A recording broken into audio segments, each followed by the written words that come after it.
in the 21st century. Hard-working people working hard for you and me.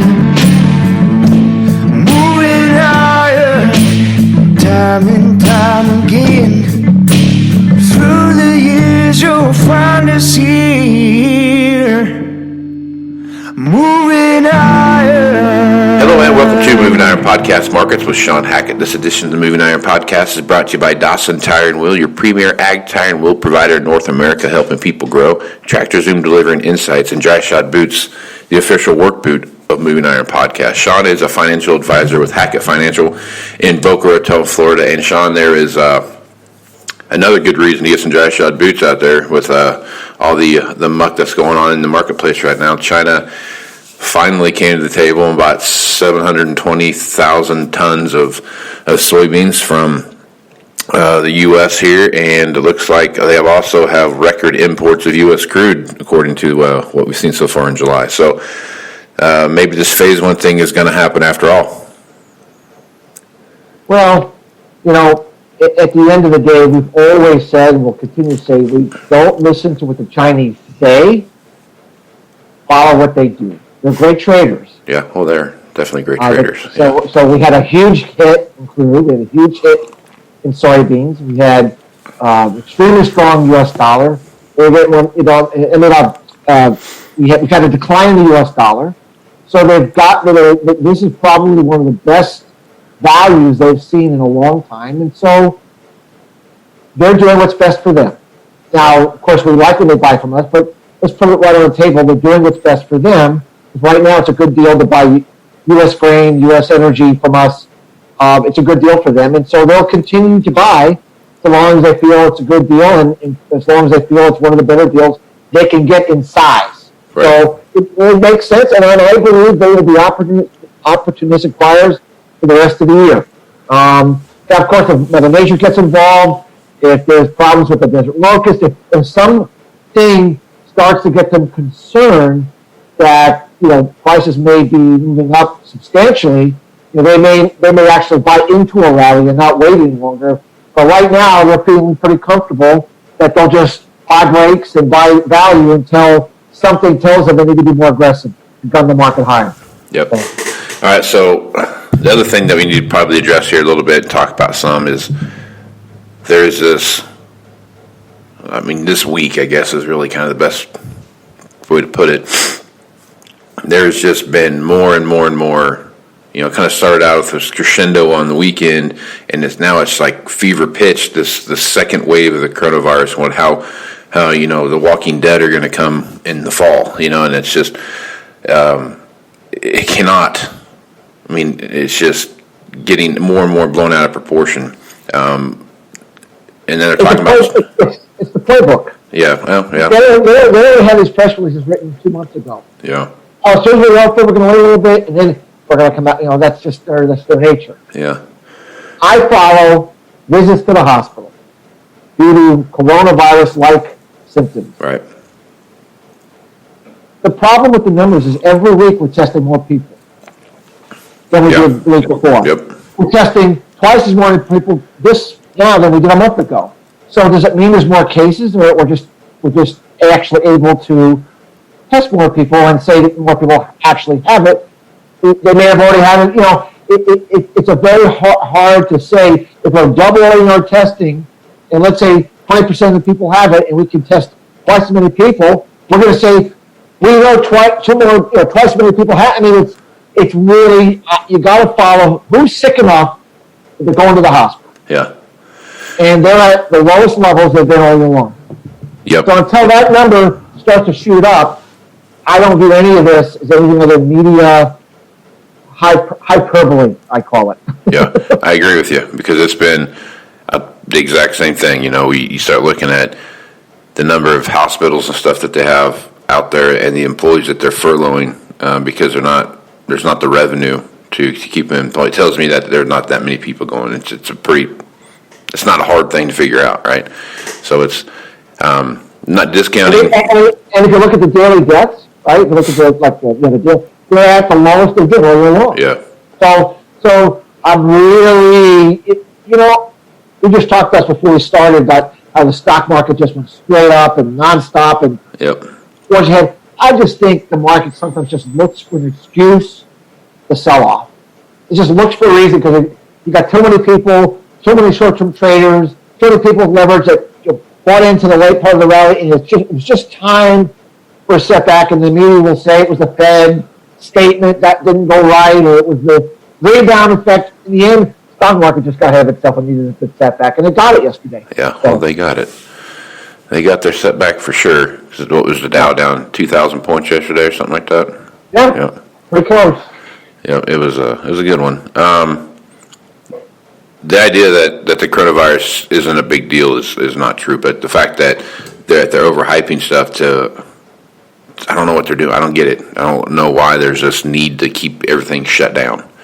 And, sooner or later, we can't do what we did again and expect there's going to be some positive thing come out of our economy. I mean, that'd be hugely detrimental to the future of President Trump says we will not close again. We will not close again. Now, maybe, if, I don't know, maybe if Chicago is out of control, you can shut Chicago down if you feel you just need to get the handle around it. I mean, there might be these little micro areas you got to, an isolated deal, but I mean, that's fine.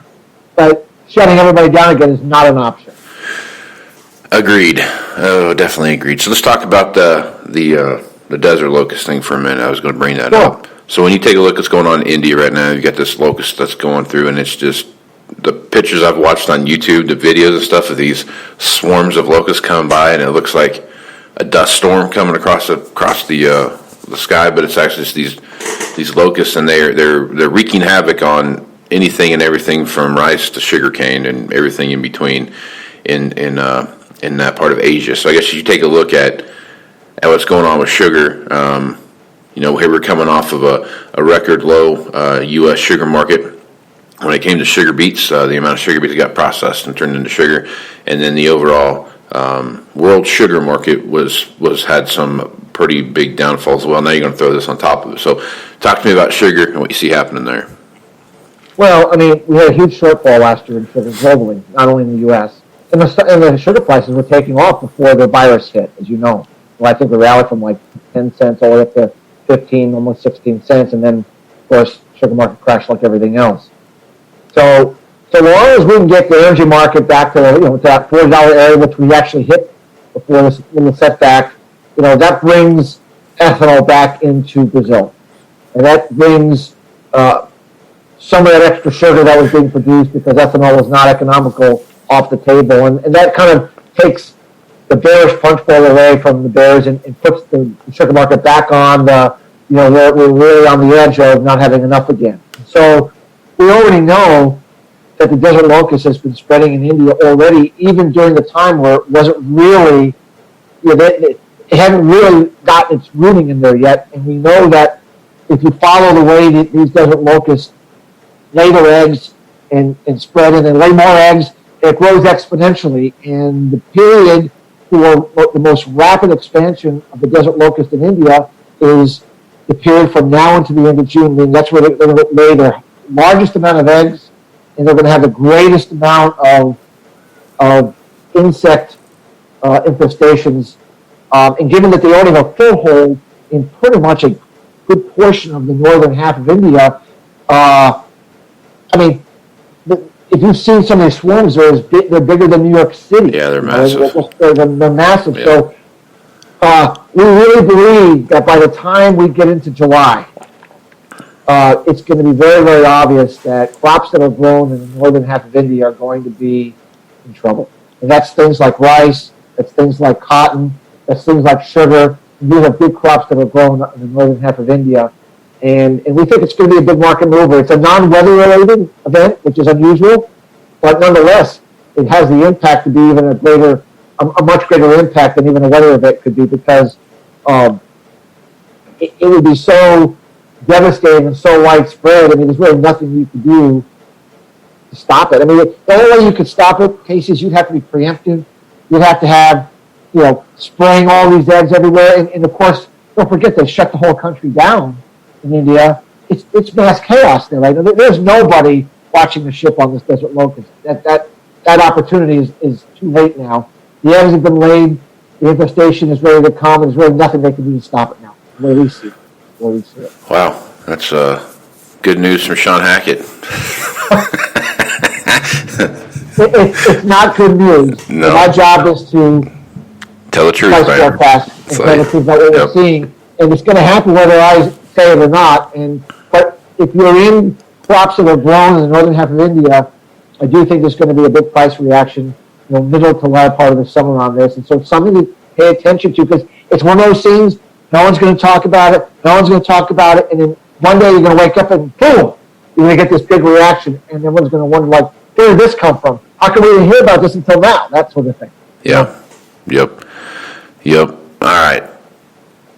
Let's jump over and talk about wheat a little bit, because there's some pretty significant pressure on wheat right now when you start looking at drought situations that are taking place across, or developing anyway, in some key wheat growing areas in the U.S. and what you see happen over in France and Europe when it comes to wheat right now. So the wheat crop right now in France is pretty much stabilized out, but it's at the near record lows as far as quality and actual bushels that they're expecting to get. When you take a look at that, and then you take a look at the severe heat and dryness that we're starting to see develop in Oklahoma and Kansas, the wheat market could see some rallies here just based on some weather events. So talk about wheat and what you see happening there. Yeah, I mean, we typically get harvest pressure cases in the back half of May into June. This is typical. You harvest a crop, there's always supply, farmers always have to sell some. So this is the typical time that we do get some pressure on U.S. wheat prices. It's a seasonal pattern. It's nothing. It's not rocket science, and we're getting that. But once you get enough of that overhang out, and the harvest is far enough along, and enough of the selling is taking place, you then get into a classic, typical post-harvest rally, which is back half of June into July is when that typically happens. And yes, dryness in the winter wheat belt, actually just even more dryness in the Minneapolis wheat belt in North Dakota, and that sort of thing is even worse. And we don't see that dryness going away. We have a western dry pattern that's going to be migrating eastward as the summer progresses. So we think that dry area is really not going to get a whole lot of relief. We're also looking at extremely hot, dry temperatures in southern Russia as their crop is finishing up and going through the heading phase, which, as everybody knows, the heading is a really critical point for finishing off the yields. And if you get too hot, too dry during heading, it's a problem. In the next week or two do not look encouraging for southern Russia, which is the key area,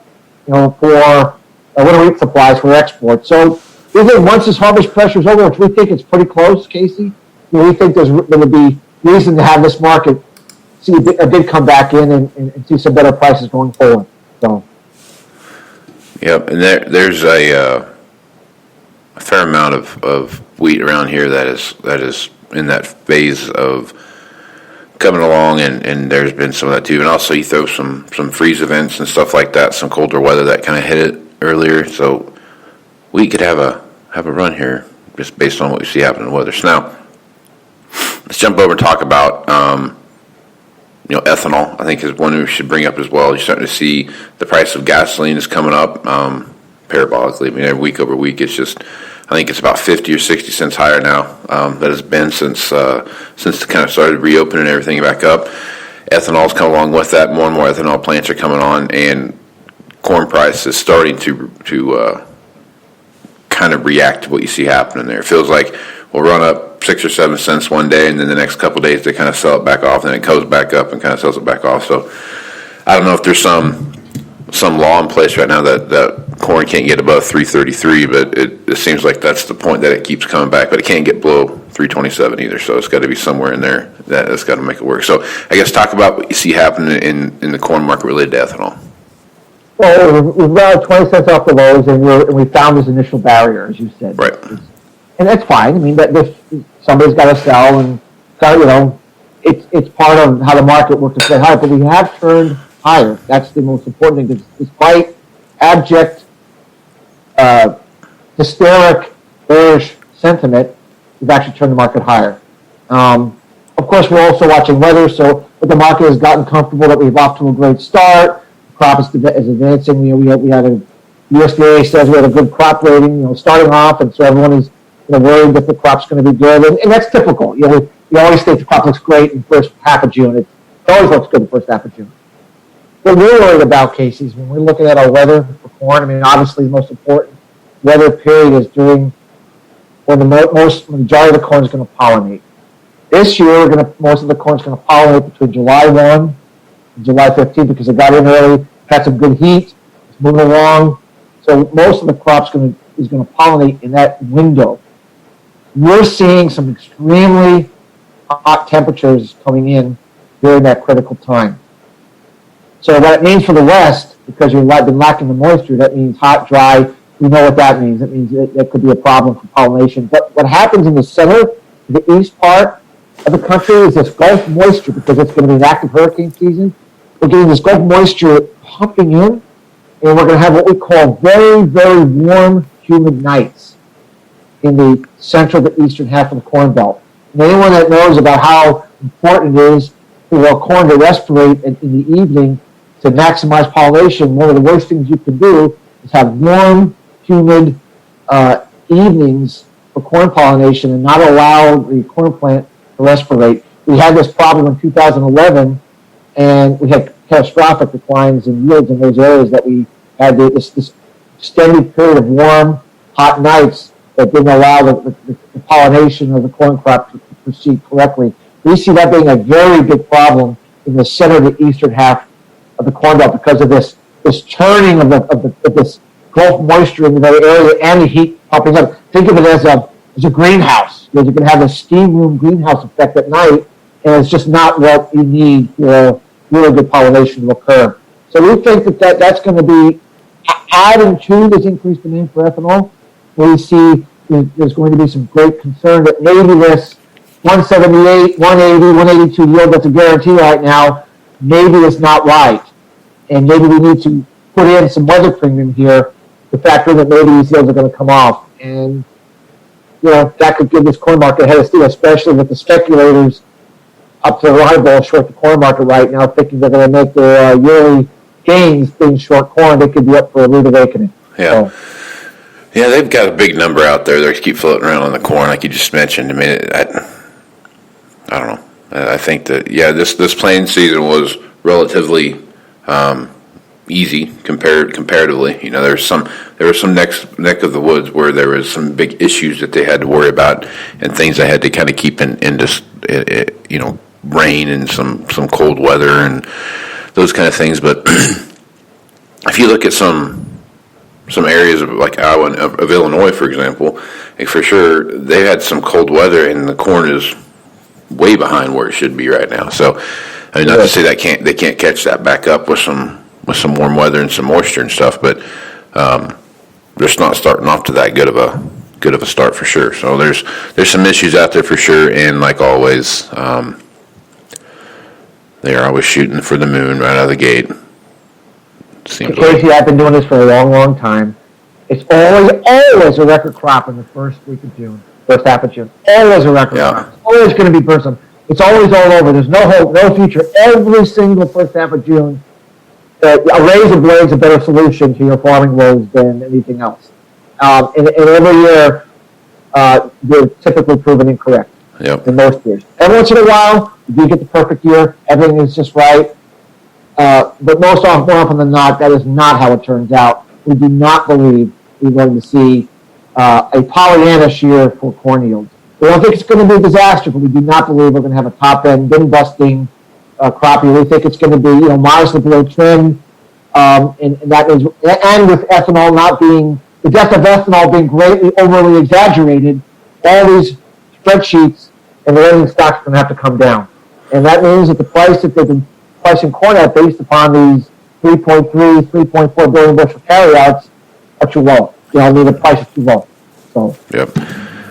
Yep. All right. So let's jump over and talk about the cattle complex for a little bit. So processing is held this week roughly between 95 and 98% of the of last year's actual daily slaughter counts. And as you take a look, the price is still dropping, it's still sliding backwards, and it's obviously there's still a big demand out there, a big supply out there, even though demand is going through the roof. So, talk about the cattle market, what you see happening there, and then when do you think we could see some relief here? The problem with cattle is that the beef price went up so high that exports came down and demand got hurt because there's the cattle price, right? And then there's the beef price. Right. Beef price just record high, never seen before in the history of the U.S., and it just became too expensive. I mean, even though the economy's on the mend and people are feeling more comfortable, I mean, you have very, very cheap pork prices relative to beef prices. You have relatively cheap chicken prices relative to beef prices. Beef prices just got too high. So because of that, the demand has been switching over to these cheaper meat proteins, especially when people are watching their budgets a little closer, looking for a better value. They still want to eat meat, but hey, that's just too high. And so the beef price has been kind of crashing back down to revive that demand. And it will, by the way. So we have to get through that recalibration process. The other thing that's a problem for cattle short term is that because we've been putting the cattle on pasture and delaying, the rates are really, really high. So the cattle that would have come to the market a month ago, are now 5% or 7% higher than they were a year ago. So the rates are much, much higher. So you're getting much more beef out of, a head of cattle than you would have otherwise expected. We're not seeing that in the pork. No, we're not seeing that in the chickens. We're seeing it in the cattle. So supply and demand is a little squirrely right now on the cattle market short term. It'll take care of itself. And the fact that the beef price is coming down is what's needed to get this market going again. And so we think most of the downside reaction to that is probably behind us now. Yeah. Well, good. At least we're starting to see some positive movements there. At least the slaughter count, right? That was the biggest bottleneck in this whole thing. Now we're almost back to normal. So it's as long as we got the piping open again and we've unclogged the system, things will get back to normalizing, and that's a very positive long-term picture for cattle. Yep. All right, cotton. We haven't talked about that in a while, and it is one of those. It actually took a beating here. There's this whole coronavirus thing, like everybody else, but probably a little harder than what we had seen. I'm reading a report right here that cotton's back up to 49 cents, and which is almost 20 cents off where it was before this whole thing started. So I guess as you take a look at cotton market, there's going to be some positives that come out of the cotton market based on what we see in some of the key growing areas with the desert locust thing and stuff like that in India and those kind of things. So I guess talk about what we see in cotton, especially since it follows the outside markets more than other crops do. I mean, we talked about this many times before, Casey. Of all the ag markets that we follow, cotton is the most cyclically sensitive ag market because it's cotton, it's clothing, it's economically sensitive. So when you get a day like yesterday, everyone's saying it's all over, depression 2, 3, whatever you want to call it, they're going to have big selling in the cotton market because it's viewed as an economically sensitive market. So that being said, we see acres being, at the end of the month, we're going to get a new acreage report out from the government. We think that the acreage for cotton is going to be lower than the intentions were that we got in March.